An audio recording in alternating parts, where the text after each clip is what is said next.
আরে আরে ওটা কি সোনার চেন? আরে দাঁড়াও দাঁড়াও বাচ্চা, ওটাতে হাত দিও না, তোমার বিপদ হতে পারে। আরে তুমি সরে যাও এখান থেকে।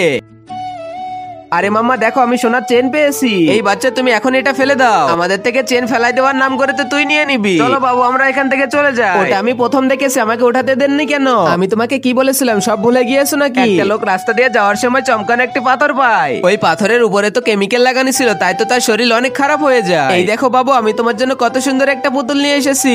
ও এটা তো দেখতে অনেক সুন্দর। আর এখানে এত পোকা কোথা থেকে আসলো? মা, দেখো না এই হাতে আমাকে অনেক চুলকাচ্ছে। আচ্ছা শুনো, এই পুতুলটা তুমি কোথা থেকে নিয়ে আইছো? রাস্তায় পড়েছিল তাই তো নিয়ে আইছি। আমি তোমাকে কতবার বলেছি রাস্তায় পড়ে থাকা কোনো কিছু তুলে নিয়ে আসবে না, এর ভিতরে তো কেমিক্যাল ছিল। আমাদের বাবুর তো শরীর খারাপ হয়ে গিয়েছে। রাস্তায় তো কিছু লোক এমন কিছু ফেলাই যায় যেটা বাচ্চারা তুলে দেখলেই তারা তো অনেক অসুস্থ হয়ে যায়, আর তখনই ওরা বেহুশ হয়ে যায় আর কিডন্যাপাররা তাদের নিয়ে চলে যায়। যাই হোক, আল্লাহর রহমতে আমাদের মেয়েটা অনেক সুস্থ আছে। তুমি এখানে কি করতেছো? ওই সোনার চেনের উপরে তো কেমিক্যাল ছিল, তাই তো আমার ছেলের শরীর অনেক খারাপ হয়ে যায়। আগে মহান আল্লাহকে তুমি ভালোবাসলে লাইক এন্ড সাবস্ক্রাইব করে দাও, আর পার্ট 2 দেখতে চাইলে অবশ্যই কমেন্টে পার্ট 2 লিখো।